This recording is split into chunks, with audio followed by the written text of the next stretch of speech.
দাদা নাতিন অসভ্য কথা বলে, নাতিনের কয় বউ, নিকৃষ্ট বেয়াদব, অসভ্য চরিত্রের লোক এটা। তোমার নাতনি তোমার বউ হবে কেন? বেহায়া মানুষ না হইলে এ কথা বলতে পারে কেউ? আপনি বলেন মিয়া। মূল বিষয় হইল বুড়া হইছে, শাহওয়াত আদৌ কি যায় নাই, অসভ্য আখলাক এখনো যায় না। এমনি মস্কারি কামনে মস্কারি করেন কেন? আপনার বয়স এত হওয়ার পর আপনার মস্কারি যাইব কোন বছর? 200 বছর পরে নাকি? আখলাক হবে কোন দিন?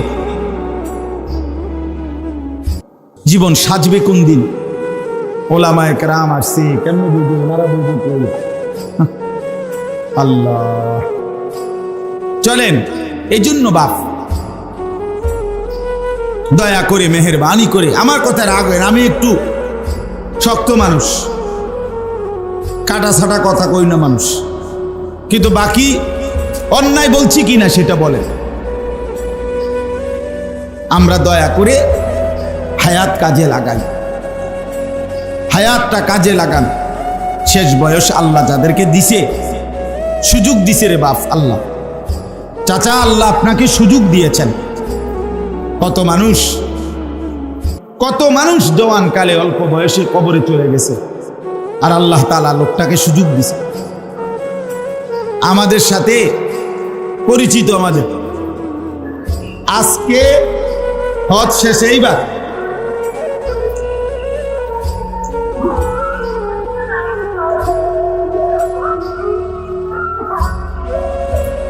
হজ্জের শেষ, সব কিছু শেষ, ওনার দেশে ফিরবে। আজকে শেষ দিন, বিদায়ী তাওয়াফ, শেষবারের মতো তাওয়াফ করতেছে। আল্লাহর ঘরের চারদিকে 7 বার ঘুরলে এক তাওয়াফ হয়, 7 চক্কর ঘুরলে। তো শেষ, এরপরে চলে যাবে দেশে। 5টা চক্কর ঘুরছে, 5 ঘুরা শেষ, আর 2টা চক্কর বাকি। এই সময় এই লোক বাংলাদেশি, আমাদের পরিচয়, মানে স্ট্রোক করছে, ওখানেই মারা গেছে। এইবার আহা, আর 2টা চক্কর পূর্ণ করতে পারে না, কবরে চলে গেছে। সব সাইরা জিদ্দা এয়ারপোর্টে আইছে, আরেকজন জিদ্দা এয়ারপোর্টে ওইখানে বসে স্ট্রোক করছে, মারা গেছে। অর্থাৎ এখন বিমানে উঠবে, বাংলাদেশে আসবে। কি বা জিন্দেগি এভাবেই প্রতিনিয়ত চলেই যায়। তাহলে আল্লাহ তাআলা যাকে যেটুকু হায়াত দিয়েছেন, সময় দিয়েছেন, সুযোগ দিয়েছেন, উচিত কাজে লাগানো, কাজে লাগানো। আল্লাহ তাআলা কিন্তু সেকেন্ড, ঘন্টা, মিনিট, মুহূর্ত, মাস, সপ্তাহ, বছর আল্লাহ তাআলা হিসাব নেবেন। হুয়াল্লাযী জাআলাল লাইলা ওয়ান নাহারা খিলফাতান, আল্লাহ বলেন, আল্লাহই রাত এবং দিন পর্যায়ক্রমে বানাচ্ছেন আল্লাহ। লিমান আরাদা আন ইয়াযাক্কারা, যে আল্লাহকে স্মরণ করতে চায় তাদের জন্য। আও আরাদা শুকুরা, যারা আল্লাহর কৃতজ্ঞতা আদায় করতে চায় তাদের জন্য। রাত্র আসে আল্লাহর স্মরণের জন্য, রাত আসে আল্লাহর কৃতজ্ঞতা আদায়ের জন্য, দিন আসে আল্লাহ বলছেন আমার জিকিরের জন্য, আমার শুকরের জন্য। ইউকাল্লিবুল্লাহুল লাইলা ওয়ান নাহার, আল্লাহ তাআলা বলেন আল্লাহই রাত এবং দিন পরিবর্তন করে থাকেন। এই কিছুক্ষণ আগে আমি যখন রওনা দিছি তখন ছিল আলো, এখানে এসে পৌঁছিত অন্ধকার, খুব দ্রুতগতিতে। এই সাদা ধবধবে আকাশকে অন্ধকারের কালো চাদর দিয়ে যিনি এই কিছুক্ষণ আগে ঢেকে দিয়েছেন, তিনি আল্লাহ, তিনি আল্লাহ। অতএব প্রতি মিনিট, প্রতি মুহূর্ত আল্লাহ। আবার রাত ভোর বানাবে আল্লাহ, আবার দিন রাত বানাবে কে? কুল আরাআইতুম ইন জাআলাল্লাহু আলাইকুমুল লাইলা সারমাদান ইলা ইয়াউমিল কিয়ামা মান ইলাহুন গায়রুল্লাহ ইয়াতিকুম বিদিয়াইন। আল্লাহ তাআলা বলেন, বান্দা বলো, আজকের রাতটিকে লম্বা করে টেনে আমি যদি কিয়ামত পর্যন্ত রাত বানিয়ে রাখি, মান ইলাহুন গায়রুল্লাহ, এই বান্দা বলো না আমি আল্লাহ ছাড়া আর কে আছে, ইয়াতিকুম বিদিয়াইন, যিনি আগামী কালকের ভোর আলো নিয়ে আসবে। কে? আল্লাহকে বাদ দিয়ে কে আছে? আল্লাহ জিজ্ঞেস করছে আমাদের, কেন কাজে লাগাইলা না বান্দা? কেন সময়টা কাজে লাগাইলা? সারাদিনে সবকিছুর সময় হলো, নামাজের সময় কেন হলো না? সব ব্যস্ততা আদায় হলো, সেজদা দেওয়ার সময় কেন হলো? কেন? সে জিন্দিগি কিভাবে জিন্দিগি যে জিন্দিগিতে নামাজ নেই? ওইটা মানুষ হয় কিভাবে যে সেজদা দেয় না, যে সেজদা করে না? সে তো মানুষ না। এটাই সত্য, যার কপালে সেজদা নাই সে মানুষ না, সে জানোয়ার, হাইওয়ান, চতুষ্পদ জন্তু। খায়, ঘুমায়, পেশাব পায়খানা করে, আর যৌন চাহিদা, লজ্জাস্থানের চাহিদা পূরণ করে। আর এইটা হাইওয়ান, জানোয়ারেরও খায়, ঘুমায়, পেশাব পায়খানা করে, যৌন চাহিদা পূরণ, খালাস, বরাবর বরাবর। এই জন্য আমি তো প্রায়ই বলি, বেনামাজি তাদের জন্য আফ্রিকার জঙ্গলই উত্তম, সুন্দরবনই উত্তম। কারণ তাদের পরিচিত এবং তাদের সাথে সামঞ্জস্যপূর্ণ প্রাণী ওইখানেই আছে। ওইখানকার যে জানোয়ার জন্তু সেগুলো সেজদা করে না, নামাজ পড়ে না, তো তোমার সেখানেই মানায়, তুমি সেখানে থাকলেই ভালো ছিল। তোমরা যে বিষয়গুলো জানো না সেগুলো আমার জাননেওয়ালা ওলামা আহলে জিকির, এমন জ্ঞানবান ওলামায়ে কেরাম, ফুকাহায়ে কেরাম, তাদের কাছ থেকে জিজ্ঞেস করেন। তাহলে এই যে সরাসরি নেককারের অনুসরণ, ওলামায়ে কেরামের কাছ থেকে সরাসরি জিজ্ঞেস করে নেওয়া, এটাই ছিল আল্লাহর হুকুম, এটাই ছিল বাস্তবতা। অর্থাৎ সরাসরি বিষয়টা আপনি বুঝে নেবেন, শিখে নেবেন, এত অনেক বেশি উপকার। ব্যক্তির শরীর, স্বাস্থ্য, রুচি, মেজাজ, চলা ফেরা, উঠা বসা, পরিবেশ, পারিপার্শ্বিক অবস্থা, সব দিক মিলাইও ফতুয়া হয়। মাসআলার ফতুয়া সবার জন্য একরকম হয় না। বিষয় একই, প্রশ্ন যদিও একই, কিন্তু ফতুয়া ভিন্ন ভিন্ন হয়, সব দিক মিলায়। এটাই সত্য। মনে করেন হাদিসের মধ্যে আছে, একজন সাহাবী নবী সাল্লাল্লাহু আলাইহি সাল্লামকে জিজ্ঞেস করছে সর্বোত্তম আমল কোনটি? নবীজি সাল্লাল্লাহু আলাইহি ওয়াসাল্লাম বলছে, ঈমানুন বিল্লাহি ওয়া রাসূল, আল্লাহ এবং তার রাসূলের প্রতি ঈমান রাখা। আরেকজন জিজ্ঞেস করছে, ইয়া রাসূলুল্লাহ, সর্বোত্তম আমল কোনটি? নবী সাল্লাল্লাহু আলাইহি ওয়াসাল্লাম ওনাকে বলছেন, আস-সালাতু লিওয়াক্তিহা, ওয়াক্ত মতো, সময় মতো নামাজ আদায় করা। আরেকজন প্রশ্ন করছে আরেক সময়, ইয়া রাসূলুল্লাহ, সর্বোত্তম আমল কোনটি? নবী সাল্লাল্লাহু আলাইহি ওয়াসাল্লাম বললেন, ইতআমুত তুআম, অপরকে খানা খাওয়ানো। এখন বলেন তো, কাউকে বলছে বিররুল ওয়ালিদাইন, সর্বোত্তম আমল পিতামাতার প্রতি উত্তম আচরণ করা, এমন বললেন কেন? প্রশ্ন তো একই না, কথা বুঝছেন কিনা? আমার প্রশ্ন তো ছিল একটাই, সর্বোত্তম আমল কোনটি? এক একজনকে এক এক রকম বলছে। আপনি 10 জন জ্বরের রুগী একই ডাক্তারকে দেখাইছে, আপনি একই দিন দেখাইছে, আসর থেকে মাগরিবের ভেতরে আপনি প্রেসক্রিপশনগুলো নিয়ে দেখেন, ওষুধ ভিন্ন ভিন্ন, ওজন, বয়স, স্বাস্থ্যের গঠন সব মিলাইয়া কি হয়, ঔষধ ভিন্ন ভিন্ন। এই জন্য প্রত্যেক মুসলমানের উচিত দিন শেখার জন্য, আখিরাত পাওয়ার জন্য জীবন্ত সরাসরি ওলামায়ে কেরামের কাছ থেকে গ্রহণ করা। আমি মোবাইলে পাইছি এটা, অথবা আমি বাংলা অনুবাদওয়ালা বইয়ে পাইছি হুজুর এটা, না এমনি পারতেন, বুঝতেন না, হইতো না, ফেসবুক দেখে হইতো না, ইউটিউব দিয়ে হবে না, বাংলা অনুবাদওয়ালা কোনো বই দেখে আপনি বুঝতেন না। কোরআন শরীফের তর্জমা দেখছেন, হ্যাঁ ঠিক আছে, কোরআন শরীফের তর্জমা দেখে আমি হুজুর এটা বুঝছি, না বুঝলে হইতো না, আপনি পারতেন না, তাই দিন মানতে পারতেন না, কোরআন শরীফও মানতে পারতেন না। কোরআনের অনুবাদ আপনি পড়তে পারেন, এরপরেও কোনো ওলামায়ে কেরামকে যদি না জিজ্ঞেস করেন আপনি ক্ষতিগ্রস্ত হবেন, পথভ্রষ্ট হবেন, এমন আপনি সিদ্ধান্ত নিতে পারতেন না।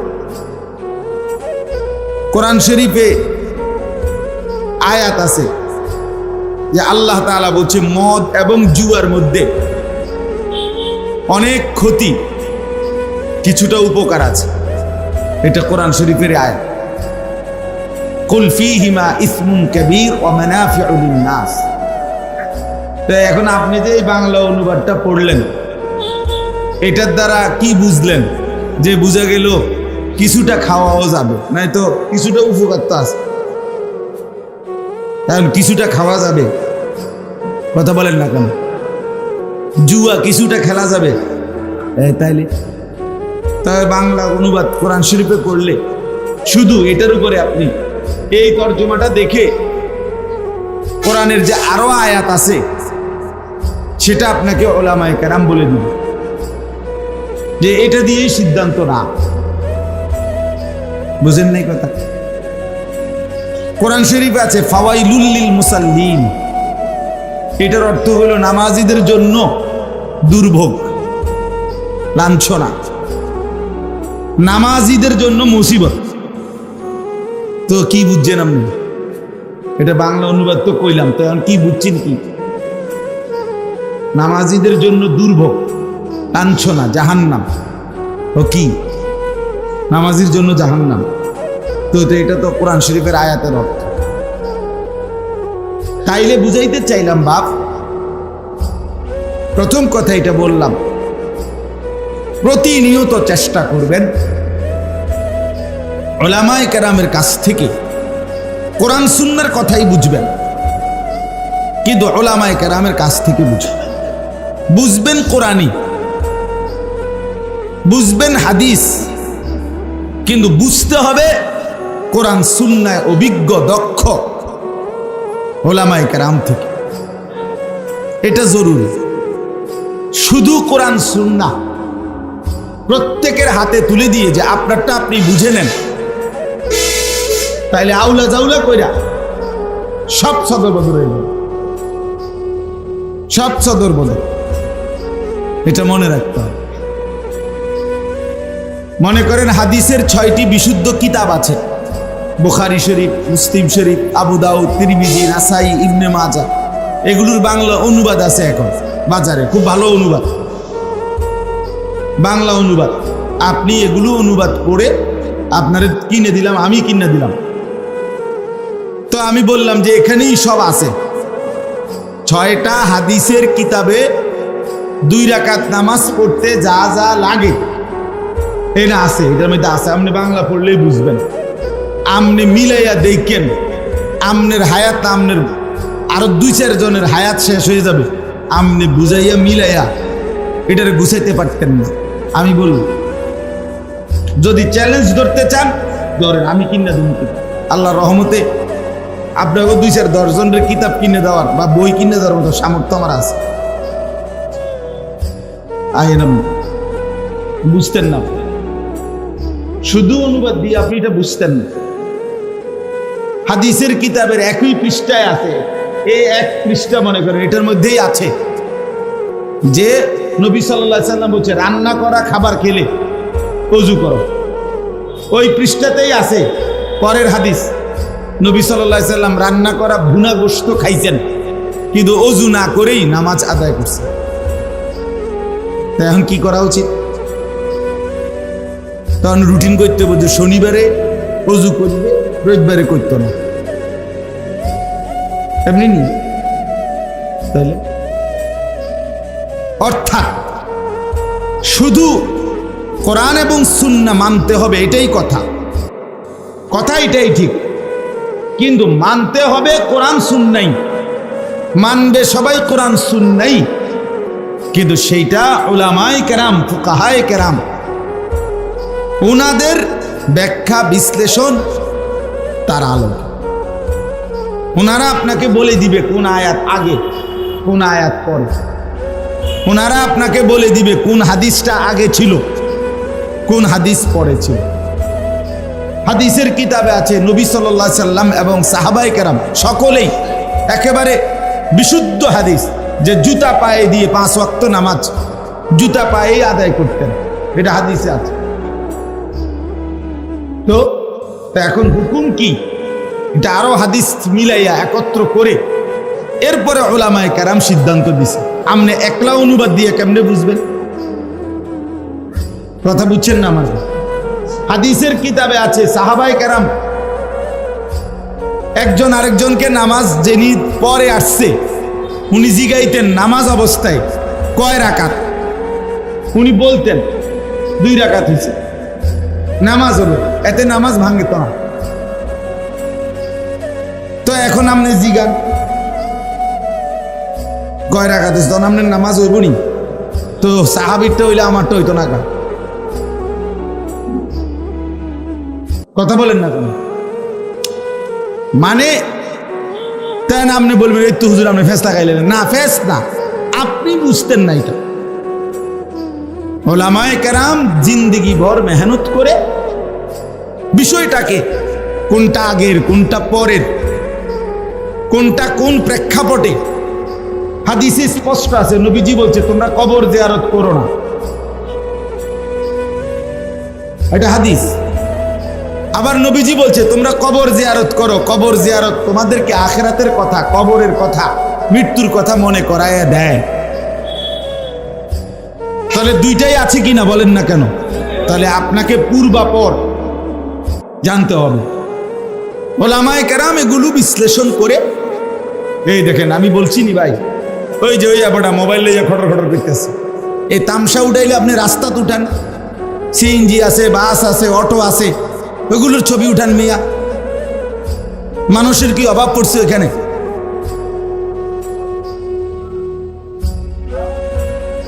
খামখেয়ালিয়ার এক জিন্দেগি,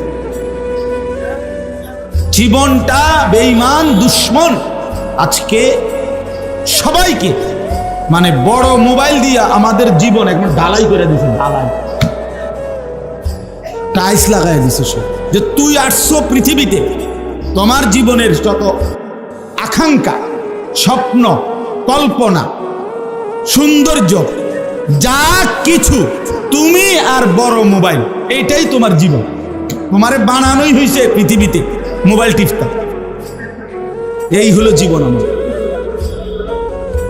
কি মক্কা কি মদিনা কি আরব বাংলাদেশ, এই হজ্জের সফরে আমি তো গত সোমবারে আসছি হজ থেকে, সর্বত্র একই দৃশ্য। আহা, সবার কথা একটাই,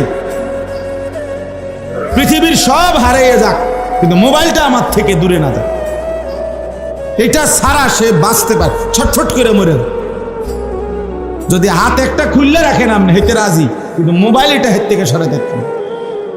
আপনি যদি পাও খুললে ধুয়ে দেন, প্রবাহ নিয়ে দেন একটা পাও, তো মোবাইল থেকে আমার আলাদা করেন না, তাইলে আমি আত্মহত্যা করি। এই এক জিন্দেগি আমাদেরকে পেয়ে বসে, এক পাগলা নেশা, এক পাগলা নেশা, যাকে দেখে তার সাথে শুধু ছবি আর ছবি, যা দেখে তার শুধু ছবি আর ছবি। কত লক্ষ ছবি উঠতেছে, নিজে নিজে ডিলেট হইতেছে, নিজে টিপতেছে, কে দেখে কতক্ষণ দেখেনি, কি তো দেখবো, বইয়ে বইয়া বইয়া বইয়া আবার বুঝি এই 6 মাস আগের ছবি ইডি উড়াইছে দিদি, ইডি দেখবো। মানুষ আকাম, মানুষের কাম না। শুধু শুধু, একেবারেই শুধু শুধু, একদমই শুধু শুধু, একদমই শুধু শুধু। কোরআনুল কারীমের মধ্যে আছে, আল্লাহ তাআলা বলেন সফল মুমিন তারা যারা নিজেকে অনর্থক কথা এবং কাজ থেকে বিরত রাখে। ওয়াল্লাযীনা হুম আনিল লাগবি মু'রিদুন। আল্লাহ বলছেন বা ইদা মাররু বিল লাগবি মাররু কিরামা। আমার প্রিয় বান্দা তারা যারা অনর্থক কথা এবং কাজ যখন দেখে তখন ভদ্রচিতভাবে পাশ কাটিয়ে চলে যায়। নবী সাল্লাল্লাহু আলাইহি সাল্লাম বলেন মিন হুসনে ইসলামিল মারই তারকুহু মা লা ইয়ানি।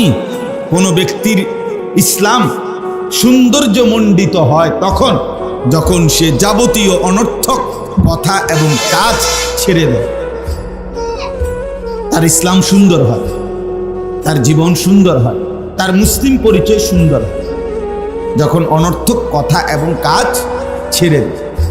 এই জন্য বাপ রাগ হয়ে নেই, হয়তো একজনকে বলছি, কিন্তু রোগ তো সবার। রোগ তো কি বলেন, সবার। এই জন্য দয়া করে এখনকার জন্য বললাম, আপনি আপনার বিবেককে প্রশ্ন করেন, এই বড় মোবাইল এটা প্রয়োজন আছে? অফিসিয়াল, দেশে বিদেশে, ব্যক্তিগত, পারিবারিক, চাকরি, ব্যবসা, জীবন চলার বর্তমান অনেক কিছু এটার সাথে সম্পৃক্ততা আছে, যেটা লাগবেই। হ্যাঁ ঠিক আছে, জরুরত তো জরুরতেই, প্রয়োজন তো প্রয়োজনই, কিন্তু সারাদিন মোবাইল টিফোন এটা কি প্রয়োজন আমারে বলো? একারে পাগল ছাগল, গরু ছাগল, আঁশ মুরগা, বেড়ই বেড়িয়ে, জোয়ান বুড়া, সাদা কালা, হুজুর, জিডা পাউন এটা ছবি উড়াইতে এটা কিতা? এটা প্রয়োজন? হ্যাঁ, এটা জরুরত হইল কোনো? এইটা বুঝাইতে চাই। প্রয়োজনকে প্রয়োজনের মধ্যেই রাখেন, দরকারকে দরকারের মধ্যেই রাখেন। আমরা মদিনা শরীফ গেছি, রিয়াজুল জান্নাহ, রাসূলুল্লাহ সাল্লাল্লাহু আলাইহি সাল্লামের রওজা শরীফের পাশের যে জায়গাটা, এটাতে ঢুকতে হলে বড় মোবাইল দেখাইতে হবে, এটা লাগবে। বড় মোবাইল দিয়া অ্যাপস সে রেজিস্ট্রেশন মানে অনুমতি নিয়া এটা দেখাইয়া ঢুকতে হবে। তো এটা আমার দরকার না, এখন আমি এটা সারা দাম কেমন নাই? তাহলে দরকার আছে কোনো কিছু, কোনো দরকারে তো দরকারই, কিন্তু যেটা বেহুদা সেটার কি অর্থ? আল্লাহ আমাদেরকে বুঝ দান করেন। বিষয়টা যদি সবাই মিলে একটু আন্তরিক হন তাইলে ভালো হবে। আমাদের জিন্দিগির হাজারো লক্ষ ঘন্টা, মিনিট, সেকেন্ড বাফ এই মোবাইল কেড়ে নিচ্ছে, কেড়ে নিচ্ছে শুধু শুধু শুধু শুধু। কোরআনুল কারীমে আছে, বিশ্বাস করেন, কোরআন শরীফে আছে, প্রত্যেক জাহান্নামী, জাহান্নামের ভীষণ আগুনে যখন উথাল পাথাল ঢেউ খেলবে, উতরাবে, তখন জাহান্নামী আল্লাহকে বলবে রব্বানা আখরিজনা না'মাল সালিহান গায়রাল্লাযী কুন্না না'মাল। আল্লাহ, আমারে অল্প কিছু সময়ের জন্য দুনিয়ায় আরেকবার ফেরত যেতে দেন। এবার যদি যেতে পারি আমি সবগুলো নেক আমল করব। এই তখন আল্লাহ তাআলা এই কথার জবাবে জাহান্নামীকে একটা কথা বলবে। প্রথম যে কথাটা আল্লাহ বলবে, আওয়ালাম নুআম্মিরকুম, আমার বান্দা বলো তো আমি কি তোমাকে হায়াত দেই নাই? 60 বছর কারে দিছিলাম, 40 বছর কারে দিছিলাম, 30 বছর বান্দা কাকে দিয়েছিলাম? এতগুলো রাত, এতগুলো দিন, এতগুলো সপ্তাহ, বছর আমি কি তোমাকে দেই নাই? আওয়ালাম নুআম্মিরকুম, আমি কি তোমাকে হায়াত দেইনি? আমি কি তোমাকে বয়স দেই নাই, সময় দেই নাই? এই সময় আমার জীবন, আমার হায়াত, আমার এই ঘন্টা, মিনিট, সেকেন্ড, বিশ্বাস করেন এটাই আল্লাহ তাআলা প্রথম আমাদের সামনে তুলে ধরবে। কেন চাচ্ছ না ফরমান? সময় চাচ্ছ কেন? আমি তো সময় দিয়েই আনছি। আবার হায়াত চাচ্ছ কেন? আমি তো হায়াত দিয়েই কবরে আনছি। আমি তো লম্বা একটা সময় দিয়েই তোমারে তারপরে কবরে এনেছি। এই জন্য দয়া করে আফসুস করতে হবে, আফসুস করতে হবে। আল্লাহ তাআলা বলবেন আমি সময় দিছি, আর দেব আর দেব। এই জন্য দয়া করে জিন্দিগি কাজে লাগা। মাঝ বয়সী যারা মুরব্বী আছেন, চাচা আপনারা লম্বা সময় চায়ের দোকানে শুধু শুধু নষ্ট করেন। এক কাপ চা খাইতে বাপ 2 ঘন্টা লাগার কথা না, কেন বসে রইল? আপনার সাথে বৈশা 5 জন মানুষ চা দোকানে গীবত করতেছে, পরের বদনাম, পুরা দেশ জাতি সমাজ সবার সমালোচনা বদনাম বেহুদা বলতেছে। আপনি বৈশা বৈশা শুনতেছেন, বিড়ি খাইতেছেন, নয়তো পান খাইতেছেন, নয়তো টেলিভিশনে নর্তকীর নাচ গান দেখতেছেন। আহা, একজন মুসলমান বয়স্ক মানুষ এত অসভ্য হইবার কথা না, এত বেহায়া মুসলমানের বুড়ো মানুষ হওয়ার কথা না। 60 বছর বয়সী লোক আজও টেলিভিশন দেখে, নাচ গান দেখে, চা দোকানে বসে নর্তকীর ছবি দেখে। এই বুড়া মিয়া তো একেবারে নির্লজ্জ, বেহায়া লোক, একদম বেশরম লোক, বেহায়া লোক। এ তো শক্ত পাথরওয়ালা মানুষ, তার গুনাহ তো পাথরের মতো গুনাহ। যার হায়াত বেশি, 60 বছর বয়স যার, আজও গুনাহ ছাড়ে না, নারীর নাচ গান দেখা ছাড়ে নাই, এবার আর গুনার বয়সটা যে বহুদিনে। কথা বলেন না কেন? এবার খাচ্চত খারাপ কে যে নতুন নি তো, যে ছেলেটার বয়স 18, সে যদি নারী দেখে, তার গুনার বয়স, সে বালেগ হয়েছে 14 বছরের পরে, তাহলে তার গুনার বয়স 4 বছর। আর যে এবারটার বয়স 60 বছর, এবারটা আরো বেড়ি দেখে, এবারটার গুনার বয়স আজকে কত বছর? হিসাব করেন না কেন?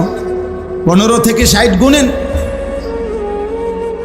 এই জন্য দয়া করে মুরব্বীদেরকেও বললাম, হায়াত কাজে লাগান।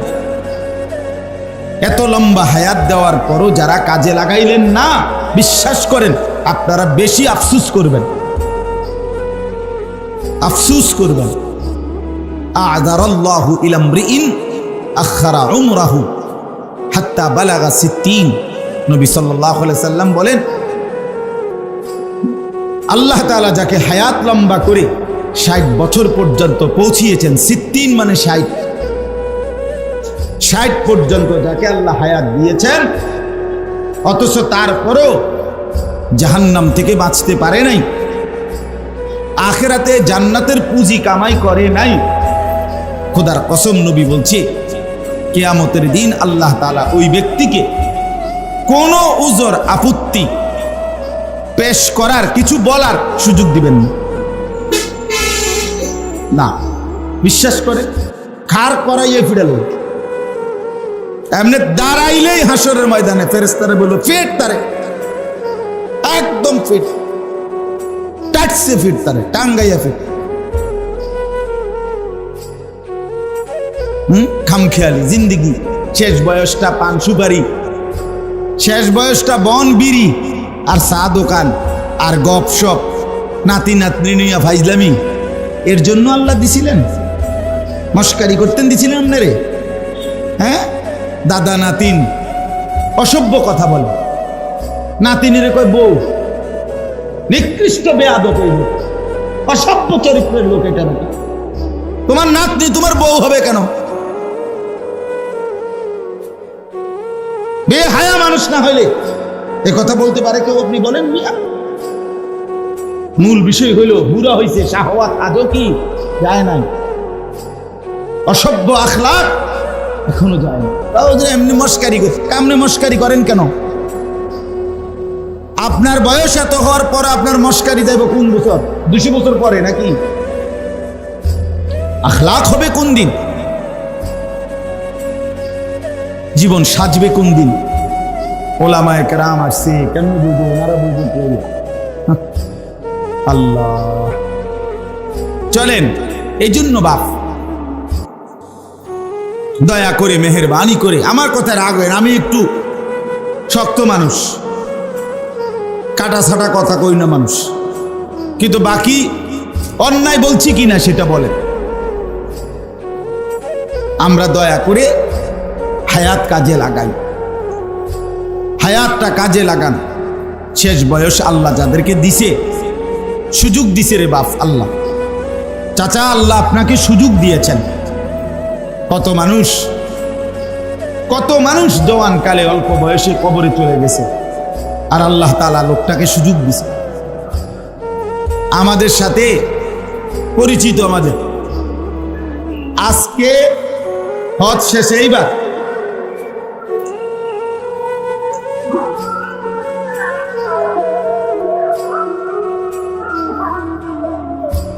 হজ্জের শেষ, সব কিছু শেষ, ওনার দেশে ফিরবে। আজকে শেষ দিন, বিদায়ী তাওয়াফ, শেষবারের মতো তাওয়াফ করতেছে। আল্লাহর ঘরের চারদিকে 7 বার ঘুরলে এক তাওয়াফ হয়, 7 চক্কর ঘুরলে। তো শেষ, এরপরে চলে যাবে দেশে। 5টা চক্কর ঘুরছে, 5 ঘুরা শেষ, আর 2টা চক্কর বাকি। এই সময় এই লোক বাংলাদেশি, আমাদের পরিচয়, মানে স্ট্রোক করছে, ওইখানেই মারা গেছে। এইবার আহা, আর 2টা চক্কর পূর্ণ করতে পারে না, কবরে চলে গেছে। সব সাইরা জিদ্দা এয়ারপোর্টে আইছে, আরেকজন জিদ্দা এয়ারপোর্টে ওইখানে বসে স্ট্রোক করছে, মারা গেছে। অর্থাৎ এখন বিমানে উঠবে, বাংলাদেশে আসবে। কি বাপ, জিন্দেগি এভাবেই প্রতিনিয়ত চলেই যায়। তাহলে আল্লাহ তাআলা যাকে যেটুকু হায়াত দিয়েছেন, সময় দিয়েছেন, সুযোগ দিয়েছেন, উচিত কাজে লাগানো, কাজে লাগানো। আল্লাহ তাআলা কিন্তু সেকেন্ড, ঘন্টা, মিনিট, মুহূর্ত, মাস, সপ্তাহ, বছর আল্লাহ তাআলা হিসাব নেবেন।